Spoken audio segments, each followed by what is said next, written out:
전세 기간이 8개월 남았는데 질문의 내용이에요. 갑자기 집주인이 나가라고 한다는 거야. 집주인이 나가라고 한다. 자기가 집을 팔게 돼가지고 좀 미안한데 좀 이사 좀 나가줘야 되겠다라고 이제 통보를 받았나 봐요. 그래서 어떻게 해야 되죠? 라고 막 걱정해서 질문을 올리신 거예요. 그러니까 나는 아직 8개월 더 살아도 되는데 집주인이 갑자기 나가라고 해요. 저 어떡하죠? 라는 게 질문이었어요. 근데 이 질문의 답은 주택임대차 보호법이라는 거를 전혀 몰라가지고 하는 소리예요. 그러니까 요거를 공부하면은 금방 알 수 있는데 이건 나중에 한번 제대로 한번 다뤄보고 오늘 그냥 간단하게 얘기할게요. 우선 그 법을 임차인이 몰라요. 그러니까 일반적인 그냥 전세 세입자들이 주택임대차 보호법? 그게 뭐야? 잘 모르죠. 그러니까 임차인이 모르는데 더 문제는 뭐냐면 임대인도 몰라요. 집주인들도 주택임대차 보호법이 뭐지? 라고 관심도 없고 그냥 알지도 못해요. 그냥 중개사가 말해주는 거 대충 조금 들은 게 다예요. 그러니까 내가 집을 빌려줬는데 왜 내 집을 내 맘대로 못해? 라는 생각을 가진 임대인이 되게 많아요.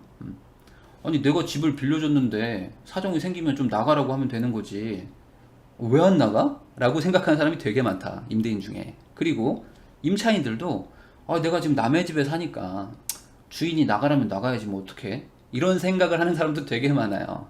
근데 이런 거를 깔끔하게 정리하려고 주택임대차 보호법이라는 게 생겼습니다. 그러니까 우리나라는 법치국가니까 법대로 하면 되겠죠. 자, 그래서 그걸 좀 설명을 할 거예요. 기본적으로 계약서를 쓰고 도장이나 사인을 했다라는 거는 서로 A와 B 쌍방 간에 계약의 이행의 의무가 있습니다. 계약의 이행의 의무가 있어요. 그 말은 뭐냐? 내가 2년을 살기로 했으면 2년을 살게 해줘야 돼요. 거꾸로 세입자도 2년을 살아야 돼요. 자, 세입자도 계약서 대충 쓰는 사람들 많아요. 나는 6개월 뒤에 이사 갈 건데 그냥 2년짜리 계약서 그냥 휙휙 써주는 사람들 많아요. 그 다음에 6개월 지나가지고 주인 아저씨 죄송한데요. 저희 좀 이사 가게 됐어요. 그냥 좀 먼저 나갈게요. 돈 좀 주세요. 이렇게 아무 생각 없는 임차인도 되게 많다. 어쨌든 여기 안에 있는 거 중에 핵심은 뭐냐면 계약 기간이 2년이라면 그러니까 2년은 법에서 무조건 보장을 합니다. 2년은 법에서 무조건 보장합니다. 그 말은 내가 아직 2년을 못 살았는데 주인이 나가라고 할 수 없다는 거야. 주인은 무조건 나가라고 할 수가 없어요.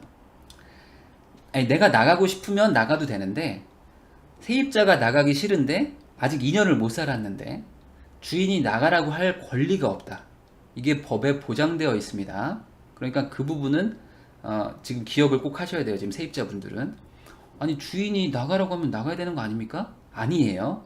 2년은 무조건 내가 살아도 됩니다. 아시겠죠? 그러니까 이 걱정 자체는 너무 간단하게 해결된 거예요. 그냥 8개월 더 살고 나중에 나가시면 돼요.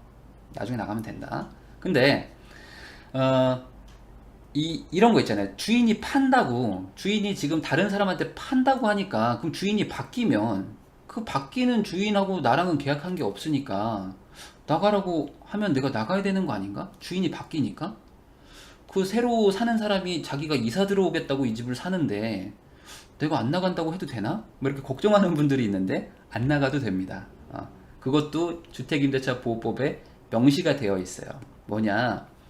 집주인이 제3자한테 집을 파는 경우에 기존에 맺어놓은 전세 월세 계약을 그 매수자가 그대로 승계한다라고 되어 있어요. 그대로 승계한다. 그렇기 때문에 집주인이 바뀌어도 나는 8개월 더 살다가 나가도 됩니다. 아시겠죠?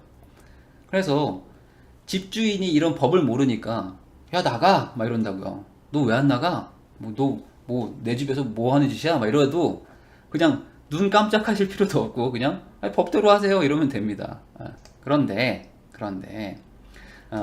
대부분의 현실 세계에서는 그게 잘 안 됩니다. 대부분의 현실 세계에서는 그게 안 돼요. 왜냐면 제가 이제 우리 교육생들한테도 맨날 얘기하는데 세입자가 집주인하고 싸워가지고 좋을 게 없어요. 세입자가 집주인하고 싸워가지고 좋을 것이 없다. 왜냐면 세입자는 원상복구의 의무가 있어요. 원상복구의 의무가 있습니다. 그래서 벽지를 만약에 우리 아들이 이렇게 뭐 이렇게 찢어놨다거나 아니면은 바닥에 마루가 깔려 있는데 마루를 우리 아들이 막 이렇게 뭐 던져가지고 막 찍어놨어요. 그런 것들을 꼬투리를 잡으면 주인이 무조건 돈을 받을 수가 있어요. 물론 이제 실비의 한도 내에서. 그렇지만 그게 돈이 꽤 크거든요. 작정하고 주인이 달려들면은 2, 300만 원 받아내는 건 일도 아닙니다. 일도 아니에요.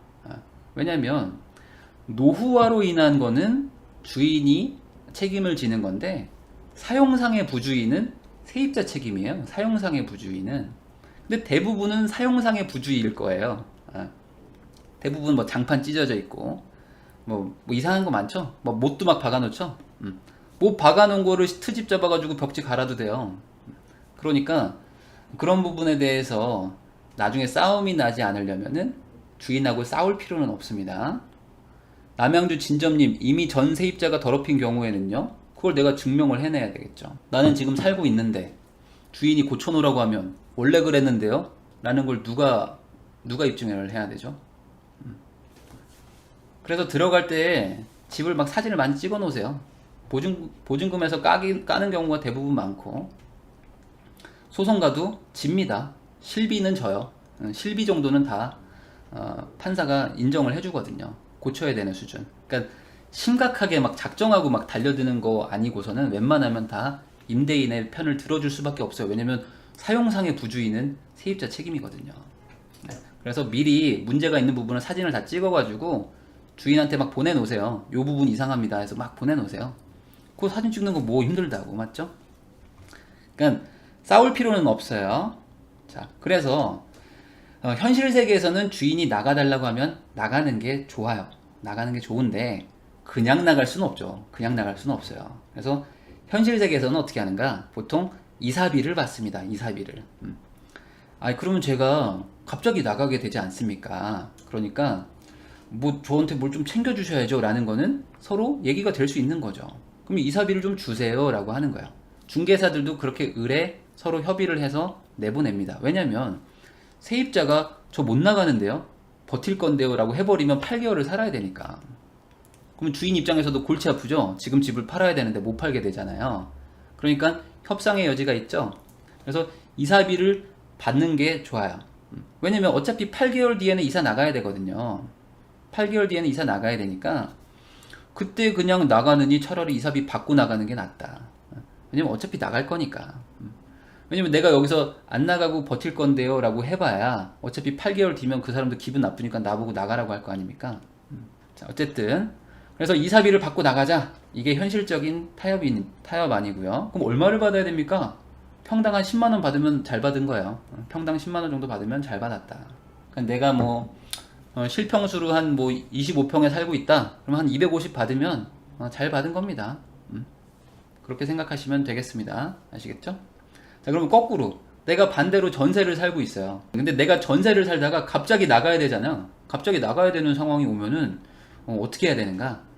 그때도 이건 계약이 만료가 아직 안 됐기 때문에 집주인은 아직 8개월의 계약 기간이 남았으니까 나 돈 못 주는데 해도 돈을 안 줘도 돼요. 집주인은 돈을 안 줘도 된다. 그 8개월이 딱 지나고 나서 계약 기간이 만료될 때까지 그때 돈을 주면 됩니다.